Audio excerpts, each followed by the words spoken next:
He estado hablando, hermanos, con respecto a la iglesia. Le hablé el domingo pasado acerca de la iglesia y le dije que en la iglesia todos somos importantes. Con respecto al evangelio, o más bien dicho, a la epístola a los romanos del apóstol Pablo, el capítulo 16, una lista de nombres que pone de alrededor de 28 nombres, en los cuales Pablo hace mención de todos ellos, haciendo alusión de que todos y cada uno de nosotros conformamos la iglesia del Señor y somos importantes para la iglesia del Señor, hermanos. Pero también es bueno, aparte de recordar qué es la iglesia, es importante recordar, hermanos, la misión de la iglesia en general. Y eso es de lo que yo le quiero hablar en esta mañana, hermanos, de la misión de la iglesia en general, hermanos. El propósito de Dios, hermanos, siempre había sido que el Dios de Israel, por medio de su pueblo, hermanos, fuera luz a todas las naciones, para que cada uno de los hombres se arrepintiera y volviera a Dios. Es decir, desde que usted lee el Génesis, hermanos, la historia o la premisa básica, hermanos, es que el hombre pueda tener comunión con Dios, hermanos. Desde el Génesis, hermanos, Dios extendió su pacto con el pueblo de Israel en la promesa que hizo el padre de la fe, Abraham. Génesis 12, versículo del 1 al 3, fíjese lo que va a decir. Pero Jehová había dicho a Abraham: vete de tu tierra y de tu parentela y de la casa de tu padre a la tierra que te mostraré. Y haré de ti una nación grande y te bendeciré y engrandeceré tu nombre y serás bendición. Bendeciré a los que te bendijeren y a los que te maldijeren maldiciré, y serán benditas en ti todas las familias de la tierra. Esa es la promesa principal, hermanos, que nosotros vamos a encontrar al nosotros abrir nuestra Biblia, hermanos. Dios mostró su favor, hermanos, hacia el pueblo de Israel aún antes del Sinaí. Fíjese lo que va a decir en Éxodo 8, 22 al 23. Y aquel día yo apartaré la tierra de Gosén, en la cual habita mi pueblo, para que ninguna clase de moscas haya en ellas, a fin de que sepas yo soy Jehová en medio de la tierra, y yo pondré redención entre mi pueblo y el tuyo. Mañana será esta señal. Y en el Sinaí, hermanos, formalizará su pacto con el pueblo de Israel y dirá: si ahora ustedes me son del todo obedientes, oiga bien, y cumplen mi pacto, serán mi propiedad exclusiva, dice el Señor, entre todas las naciones. Aunque toda la tierra me pertenece, ustedes serán para mí un reino de sacerdotes y una nación santa. Está hablándole, hermanos, al pueblo de Israel. Éxodo 32, 1 al 4, hermanos, dice: pero el pueblo de Dios, hermanos, fue irreverente al mandato de él. En la primera oportunidad que tuvieron, comenzaron a rebelarse, diciendo: cuando el pueblo vio que Moisés tardaba en bajar del monte, la gente se congregó alrededor de Aarón y le dijeron: levántate, haznos un Dios que vaya delante de nosotros. E hizo de ellos un becerro de fundición, y ellos dijeron: este es tu Dios, Israel, que te ha sacado de la tierra de Egipto. Es decir, hermanos, durante todo el Antiguo Testamento vamos a ver cómo el pueblo de Dios siguió una dinámica muy conocida desde el tiempo de los jueces. Jueces 2, 18, 19 dice: y cuando Jehová les levantaba jueces, Jehová estaba con el juez y los libraba de la mano de los enemigos todo el tiempo de aquel juez, porque Jehová era movido a misericordia por sus gemidos a causa de los que oprimían y afligían. Es decir, hermanos, el pueblo de Israel entró en un círculo vicioso en donde pecaban, sufrían, se arrepentían y ya eran restaurados. Eso es el Antiguo Testamento, hermanos. El libro de Samuel, hermanos, pide rey. ¿Sí? Se cansan de los jueces y quieren ser como todo el mundo, como toda la sociedad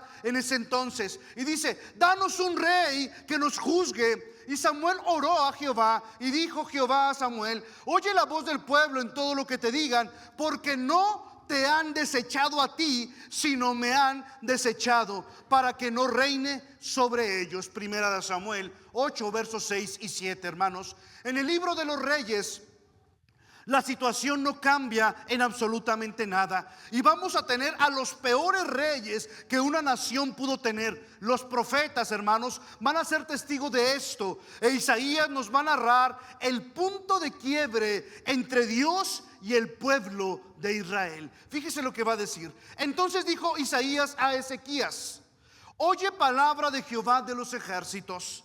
He aquí vienen días en que será llevada a Babilonia todo lo que haya en tu casa y lo que tus padres han atesorado hasta hoy. Ninguna cosa quedará, dice Jehová, de tus hijos que saldrán de ti y que habrás engendrado. Tomarán y serán eunucos en el palacio del rey de Babilonia. Isaías 39 del 5 al 7, hermanos. En ese momento, hermanos, Isaías abre su segunda sección del libro diciendo en el capítulo 40, verso 1 y 2: no te preocupes, Israel, tus pecados te son perdonados, pero tu tiempo ha terminado.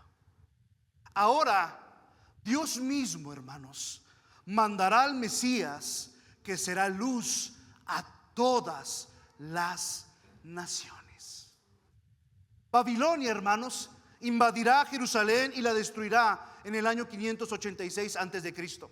El profeta Jeremías tendrá muy en la mente los resultados del pueblo de Israel y llorará y será consciente por lo sucedido, y dirá en Lamentaciones capítulo 3 verso 47, dice: escudriñemos nuestros caminos y busquemos y volvamos a Jehová. Levantemos nuestros corazones y manos a Dios en los cielos. Nosotros nos hemos rebelado y fuimos desleales. Tú no perdonaste. El pueblo de Israel, hermanos, había quedado fuera de la gran encomienda del Señor. Ahora Él mismo sería quien enviaría a su Hijo para llegar a ser luz a todas las naciones. El autor de Gálatas lo describe así en Gálatas 4:4. Pero cuando vino el cumplimiento del tiempo, Dios envió a su Hijo, nacido de mujer y nacido bajo la ley.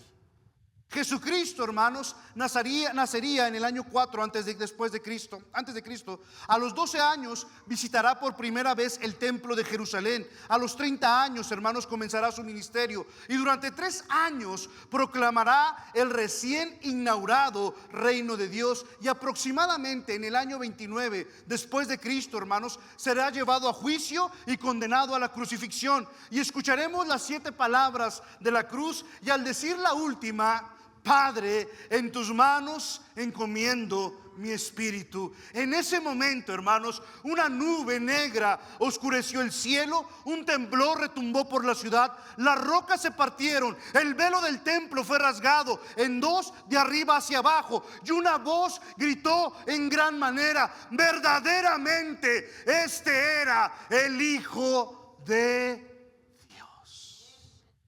Amén, hermanos. Vamos a orar, porque esto es solamente el contexto de lo que le quiero hablar en esta mañana. Señor, te damos gracias, Padre bendito, porque eres bueno con nosotros. Permítenos que en esta mañana seas tú quien hable a nuestro espíritu, Señor, para que en esta mañana tú edifiques a cada uno de nosotros, que tu voluntad se haga, que no haya pensamientos humanos, no haya palabra de hombres, Señor, sino por el contrario, que tú seas quien hable a nuestro espíritu y a nuestro corazón, Señor. Que podamos entender las maravillas de tu palabra, Señor, y que de tal manera podamos hacer las cosas conforme a tu voluntad. Padre Santo, te amamos, te bendecimos, y en tu poderoso nombre oramos, en el nombre de su Hijo Cristo Jesús. Amén.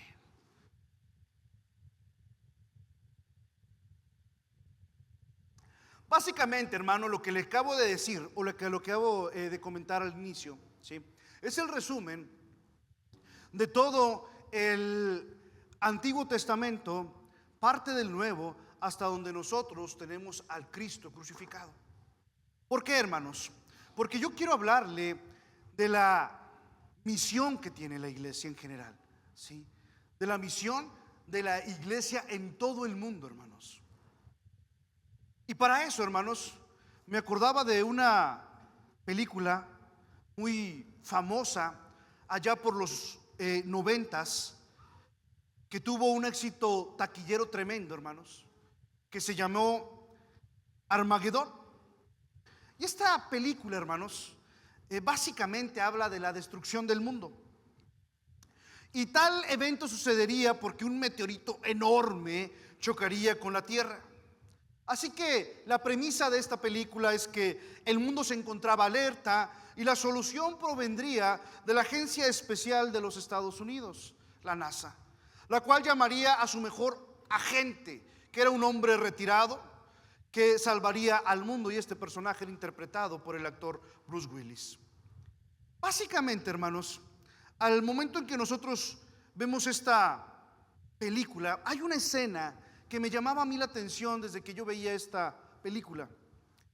Y hay una escena en donde de pronto mandan llamar a este tipo que ya era retirado para decirle que él es el elegido para acabar con la amenaza externa que puede acabar con el mundo entero. Así que esta asignación titánica lo toma por sorpresa y le dice este actor al jefe del proyecto, el personaje le dice al jefe del proyecto: ¿qué pasa si fallamos? ¿Qué pasa si no logro acabar con ese meteoro? ¿Qué pasa si el plan que están diseñando, si el plan que tienen no funciona? Y menciona a él y dice: ¿cuál es el siguiente paso? ¿Cuál es el plan B? Y la respuesta, sí, sorprendente, pero le da el giro dramático a la película, es que el jefe le dice: no hay plan B. Vaya usted conmigo al Evangelio de Mateo, capítulo 28, 19 al 20. 28, 19 al 20. Dice: por tanto, id y haced discípulos a todas las naciones, bautizándolos en el nombre del Padre, del Hijo y del Espíritu Santo, enseñándoles que guarden todas las cosas que os he mandado, y he aquí, yo estoy con vosotros todos los días hasta el fin del mundo. Amén, hermanos. Si los 12 apóstoles, hermanos, hubieran vivido a finales de los 90, si hubieran visto esta película de Bruce Willis, ¿sí?, hubieran sido los menos sorprendidos con este tipo de misión especial, con este tipo de asignación especial, hermanos, porque es muy parecido lo que nos relatan los evangelios. Al momento de la ascensión de Jesús, mire lo que dice el segundo libro de Lucas, en el capítulo 1, verso del 6 al 9. Es el libro de Hechos, hermanos. Entonces los que se habían reunido le preguntaron diciendo: Señor, ¿restaurarás el reino a Israel en este tiempo? Y les dijo: no os toca a vosotros saber los tiempos o las sazones que el Padre puso en una sola potestad, pero recibiréis poder cuando haya venido sobre vosotros el Espíritu Santo, y me seréis testigos en Jerusalén, en toda Judea, en Samaria y hasta lo último de la tierra. Y habiendo dicho estas cosas, viéndolos ellos, fue alzado y le recibió una nube que lo ocultó de sus ojos. Mira, hermano, los apóstoles aún no entendían muy bien qué estaba sucediendo, pero aún no se atreven a preguntar si en este tiempo restaurará a Israel. Recuerde algo, hermanos: el concepto judío que ellos tenían del Mesías era un hombre que llegaría y los libraría del yugo romano. Ellos esperaban el Mesías, lo habían estado esperando por cientos de años. Durante todo el Antiguo Testamento, los profetas, la promesa, les decía que iba a llegar este enviado de Dios, ¿sí? Y los iba a rescatar y los iba a libertar. En ese momento ellos estaban bajo el yugo romano. Ellos esperaban, hermanos, ¿sí?, que llegara un hombre, que fuera un Alejandro Magno, que fuera un hombre, un Julio César, alguien que de pronto llegara con espada, con armas, con fuerzas y los librara del yugo romano, hermanos. Yo me quiero poner a pensar, hermanos, de pronto a Pedro, imaginándome cómo irá a ser este hombre que los va a librar. Es más, Simón el Celote, se lo dije hace 2 o 3 domingos atrás, no recuerdo, ¿sí? Que era un tipo de guerrillero en la élite de los apóstoles.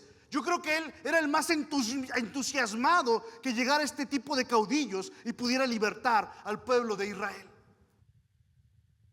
Mira, hermano, es interesante porque cuando hacen esta pregunta, quiero pensar que Jesús los voltea a ver, sonríe y piensa: aún no han entendido nada. Habían ya andado 3 años con el Mesías, hermanos. Y cuando Jesús les dice esta parte de la gran comisión, ellos aún se preguntan si va a haber este tipo de guerrillero, este tipo de caudillo que va a libertarlos. Y les dice Jesús: ya falta poco. Nos toca saber a vosotros los tiempos, pero recibirán poder. Y no era ese poder, hermanos, para levantar soberanía de Israel sobre las otras naciones. No era un poder que de pronto te salieran rayos de las manos, o que te saliera fuego, o que volaras, o que no te incendiaras, o que no te mataran. No era ese tipo de poder, hermanos. Los apóstoles se quedaron esperando hasta que 2 ángeles les hicieron ver a los apóstoles que ya no verían más su regreso. Es decir, Jesús les da la gran comisión. Ellos preguntan: hey, pero ¿cómo va a ser esto? ¿Cómo lo vamos a hacer? Sí. Y están viendo cómo la nube se está yendo. La nube desaparece, hermanos. Y por lo que leemos en el relato, yo me imagino que los 12 se quedaron viendo al cielo, hasta que llegan los ángeles y les dicen: es todo, la misión está dada. Los apóstoles, hermanos, regresan a Jerusalén, pero en el camino de regreso debieron haberse quedado pensando en las palabras del Señor. Debieron de haberse quedado pensando en la gran comisión. Y debieron pensar, hermanos, que no había más instrucciones. No había un plano de cómo hacerlo. No había un libro de cómo ir a hacer lo que el Señor les había mandado. No había absolutamente nada de eso. Solamente había una palabra: hazlo.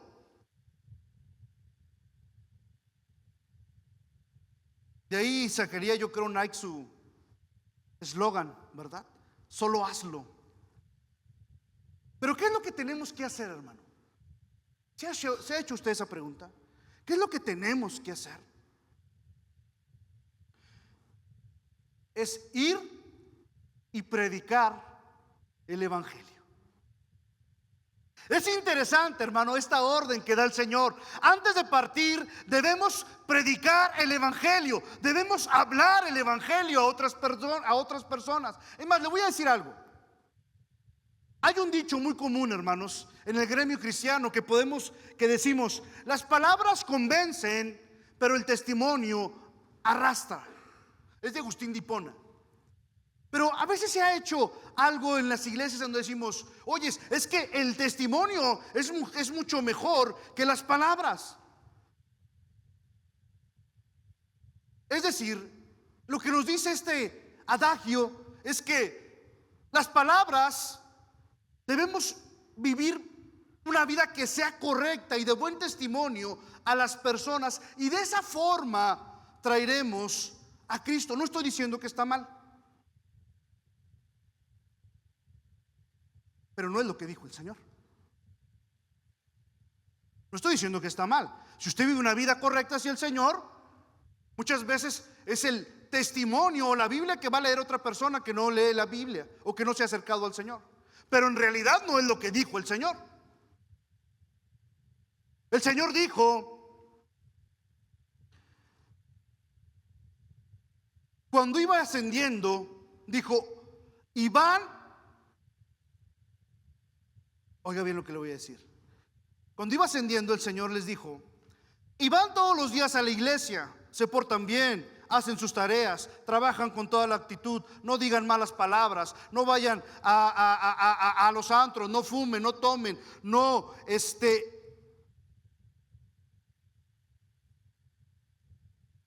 Eso fue lo que dijo el Señor. No dijo nada de eso, ¿verdad que no? El Señor no dijo absolutamente nada de eso. La última orden del Señor fue, hermanos, vayan y prediquen el Evangelio. Vayan y prediquen el Evangelio. No quiero que te confundas, hermano, y llegues a tu casa y digas, ¿sabes qué? Amor, voy por un 12 aquí al expendio, porque eso no pasa nada, no importa. No te estoy diciendo eso, ¿sí?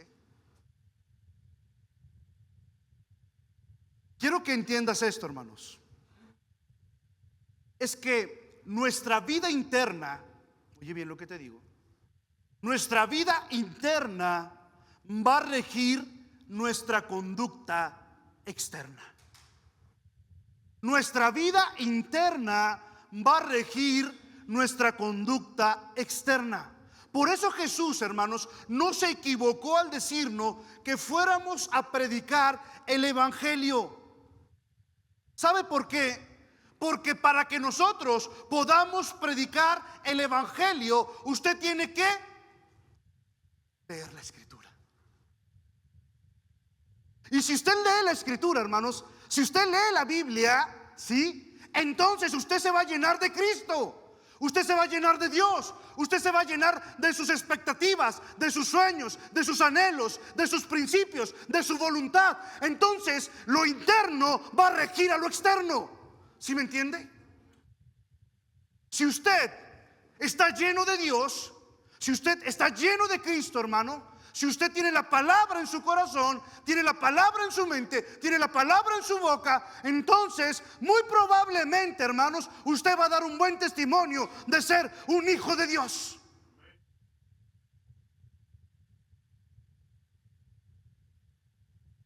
Déjame decirte algo.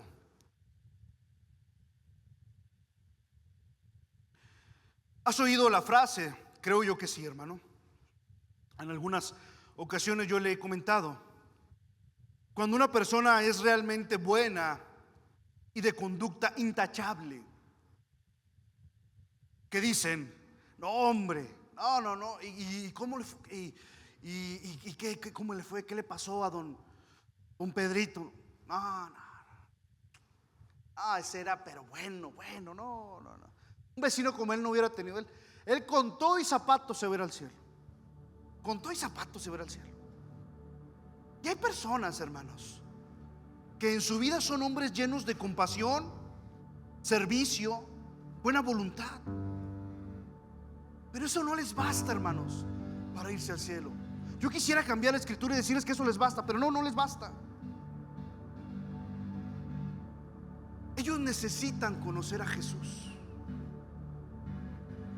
Necesitan conocer a Jesús. Necesitan aceptarlo, hermanos. De otro modo, hermanos, con todo y zapatos se van a ir derechitos pero al infierno. No lo digo yo, hermanos, lo dice la escritura. Yo quisiera en verdad cambiarla, pero no puedo. Dice que ni una coma puedo hacer.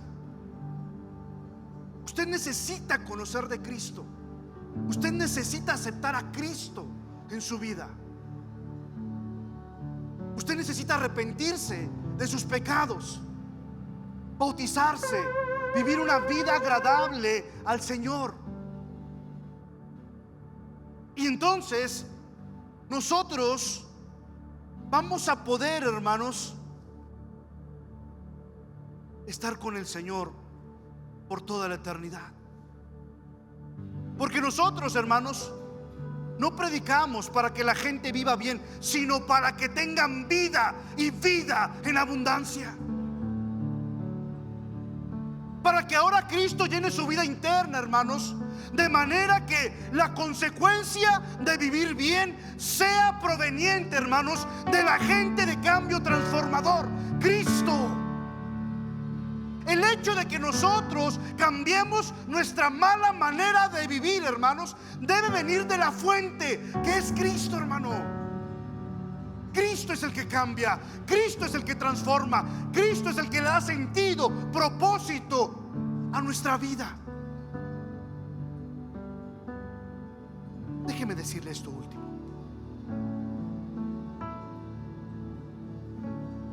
Esta película termina con el protagonista duda de su capacidad de resolver la situación, pregunta por un plan B y reclama a la agencia especial algo. Dice: ¿cómo siendo la agencia más poderosa del país, más poderoso, le dejan encargado esta misión titánica, la más titánica de la historia, a un hombre como él? Su reclamo es que ellos podrían tener a la persona más capacitada, más preparada, más entrenada. Y dice: ¿cómo me mandan a mí? Yo ya soy un hombre retirado, ya no tengo ni la habilidad de un joven de 20 años. ¿Cómo me van a mandar a mí a hacer algo tan titánico? Mira, hermano, yo no sé si usted se ha preguntado alguna vez por qué el Dios Todopoderoso, el Dios del universo, el que creó todo lo que nosotros podemos ver, todo lo que conocemos y aún lo que no conocemos, no pudo mandar a otras personas más especializadas para esta titánica labor? ¿Por qué Dios le dio la tarea a los hombres? ¿Por qué Dios nos dio la tarea a nosotros, hermanos? A la creación más insignificante, a la que está anclada en un corazón perverso. ¿Por qué no se lo dio a los ángeles, hermanos? ¿Por qué Dios no dijo: oyes ángeles, oyes a Miguel, arcángel, vayan y compartan el evangelio? Ellos están en toda la escritura, hermanos, y no están para situaciones fáciles. Estuvieron los ángeles, están en decisiones y eventos de la Biblia titánicos, importantes. En Deuteronomio 33:2 dice que Jehová vino en medio de 10 millares de santos a entregar la ley de Moisés. La revelación, hermanos, el libro de Apocalipsis 1:1 dice: enviándola por medio de su ángel a su siervo Juan. Gabriel, hermanos, llevó mensajes de Dios a Zacarías en Lucas 1:13. Dice: pero el ángel le dijo: Zacarías, no temas, porque tu oración ha sido oída. A María, hermanos, el ángel le dijo: María, no temas, porque has hallado delante de Dios gracia, y llamarás su nombre Jesús. Hablaron a Felipe, hermanos. Un ángel del Señor habló a Felipe diciendo: levántate y ve. Hechos 8:26. A Cornelio, hermanos, en Hechos 10:3, un ángel de Dios entraba donde él estaba y le decía: Cornelio. A Pablo, hermanos, Hechos 27, del 23 al 24. Porque esta noche ha estado conmigo el ángel de Dios, de quien soy y a quien sirvo, diciendo: Pablo, no temas. Los ángeles, hermanos, han servido al Señor para anunciar planes tan asombrosos, tan maravillosos, tan titánicos, hermanos, tan importantes para la obra y el evangelio del Señor. Planes tan asombrosos, hermanos, que cambiaron el transcurso del mundo. Sin embargo, hay una sola cosa que el Señor no les encomendó. Hay una sola cosa que los ángeles, que el Señor no le dijo a los ángeles que hicieran, hermanos. Y la primera carta del apóstol Pedro dice: cosas que los ángeles anhelan ver. Hay un himno, hermanos: santo, santo, se canta más allá. Dice: santo, santo, se canta más allá. Basado en el evangelio, en el último libro de Apocalipsis, ¿se acuerda? Apocalipsis 5, que dice que Juan ve miles de millones de ángeles cantando: santo, santo, santo es el Señor. Dice: santo, santo, se canta más allá. Es himno que los ángeles por siglos cantan. Mas cuando entone yo de Cristo, oiga bien, mas cuando tú y yo entonemos de Cristo y la redención, los ángeles se callarán. No saben tal canción. No hay mayor acto de confianza de Dios hacia su creación, hermanos, que nos haya encomendado la maravillosa tarea de predicar el evangelio a toda criatura. A toda criatura. Señor, pero si fallamos, Señor, pero si no puedo predicarle el evangelio a todos, si no me alcanza el tiempo, si no sé la escritura, si no sé hablar, ¿cómo haré, Señor? ¿Cuál es el siguiente plan si no puedo predicar el evangelio? Dios dice: no hay plan B. O lo predicamos nosotros o la gente se va a perder. No hay plan B, hermanos. Lo que podemos aprender, hermanos, de los ángeles es el sentido de urgencia en llevar el mensaje. A Pedro le dijo el ángel: levántate pronto. A Gedeón: ve con esta fuerza. A José: levántate. Y a Felipe: levántate y ve. La urgencia del mensajero, hermanos, la urgencia del mensaje en un mundo en donde lo requiere, un mundo en donde se necesita más de Dios, hermanos. Se necesita el evangelio, se necesita que llegue a tu esposo, a tu esposa, a tus padres, a tus hijos, a tu familia, a tus compañeros de trabajo, a tus vecinos, a tus amigos, a todo Gómez Palacio. Se requiere que el evangelio llegue.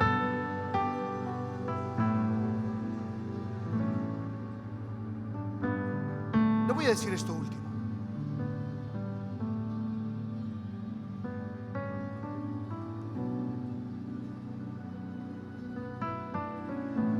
No hay plan B, hermano.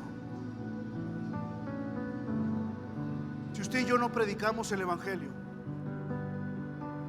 si usted no se lo dice a su esposo, a su esposa, a la persona que ama,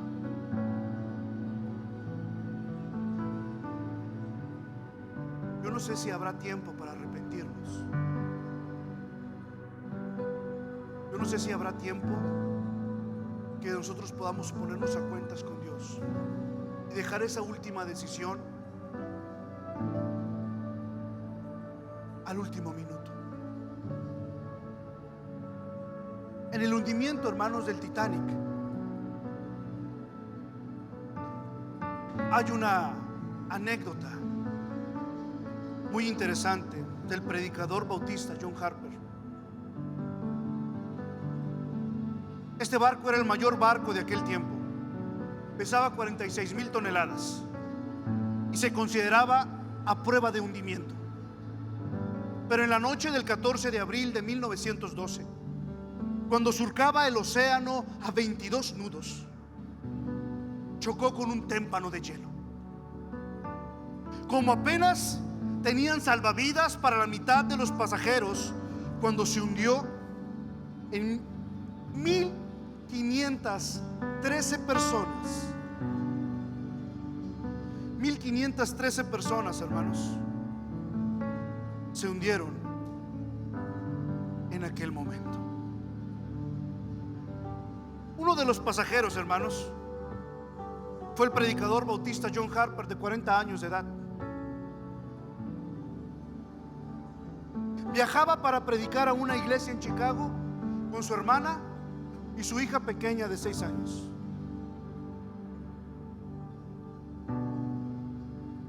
Mientras iban en el barco aquel y golpearon contra aquel tímpano de hielo y empezó todo el caos, él se aseguró de que su hermana y que su hija estuvieran en uno de los barcos. Fue a la proa y empezó a decirle a la gente que se pusiera cuentas con Dios. Algunas de las personas lo siguieron hasta que la proa también cayó y fueron al agua. Cuando estaban en el agua, el predicador, sabiendo que el destino final era la muerte, quitó sus salvavidas y lo dio a una persona más joven.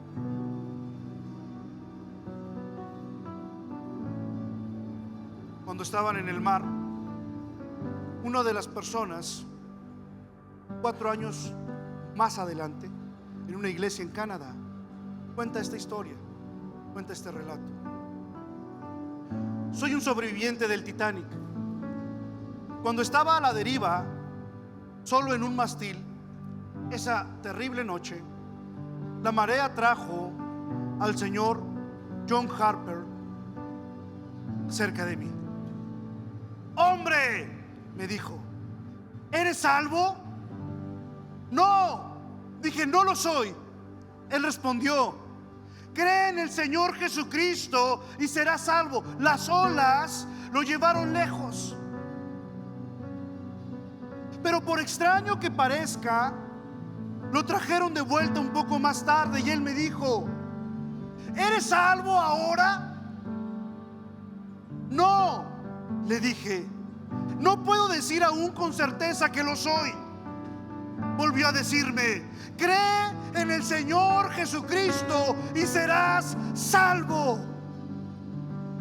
Y poco después, él se hundió. Y allí, solo en la noche, en medio de un inmenso mar, alrededor de mí, creí. Dice el testimonio del escocés Webb, yo soy el último convertido por la predicación de John Harper. ¿Qué estamos haciendo nosotros, hermano, para traer a alguien a Cristo? El tiempo es corto, hermanos, y de usted y de mí depende que podamos traer más personas al reino de Dios. No porque haya una iglesia más grande, no, porque es necesario para que encuentren vida eterna con el Rey de Reyes, Señor de Señores. Así como alguien, hermanos, se apiadó de nosotros y nos trajo a Cristo, así nosotros prediquemos el Evangelio de Jesús. solamente es creer en Cristo Jesús. Entonces seremos salvos. Pónganse en sus pies, hermano.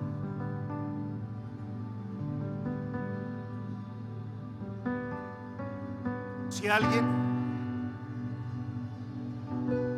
quiere aceptar a Cristo como su Señor y como su Salvador, si es la primera vez que usted está aquí, si es la segunda, la tercera, cuarta, quinta, pero usted quiere aceptar a Cristo como Señor y como Salvador, decir, yo quiero ser parte de la familia de Dios. Ya me he cansado, estoy agotado. Quiero que hoy Cristo forme parte de mi vida. No espere, hermanos. El mensaje que usted tiene, hermanos, el mensaje que usted oyó, no es para mañana.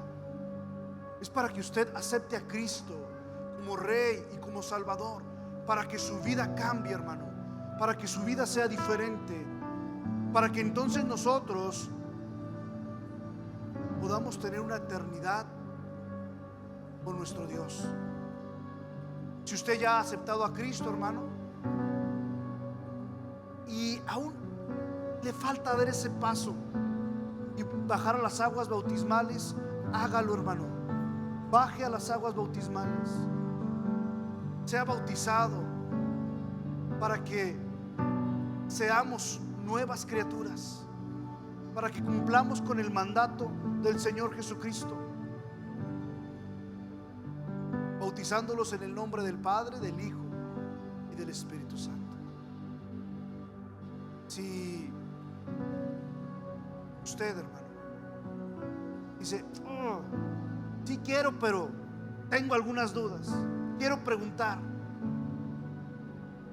acérquese y pregúntenos. Acérquese y pregúntenos. Nuestro mayor deseo es que usted llegue a los pies de Cristo, hermano. Es lo único que deseamos, que usted llegue a conocer a Jesús. Que un día, cuando Cristo venga, todos los santos, usted y yo, podamos irnos con el Rey de Reyes y Señor. Padre Santo, te damos gracias, Señor, por tu bondad. Gracias por tu amor. Gracias porque tú has sido fiel y bondadoso con nosotros, Señor. Te pedimos que bendigas a cada uno de las personas que hoy están aquí, Señor. Bendice sus vidas, bendice sus corazones. Si tú hoy hablaste a su vida y a su corazón, Señor, que pronto se acerquen a ti, Señor. Que no den más vueltas, sino por el contrario, Señor, tú deseas con ansia que tus hijos se acerquen a ti, Señor. No importa qué hayamos hecho, no importa qué hayamos vivido, sino cómo vamos a vivir, sino qué es lo que vamos a hacer. Padre Santo, bendice a todos mis amados hermanos. Bendice sus casas, bendice sus familias, bendice sus trabajos, Señor. Pero sobre todo, Señor, bendice sus labios para que compartan el Evangelio. Bendice su mente para que tu palabra quede incrustada en su memoria y en su corazón. Bendice su espíritu para que sean empáticos, para que no veamos la indiferencia de este mundo y pasemos de largo, sino por el contrario, que aprendamos a amar por lo que tú diste en la vida, Señor.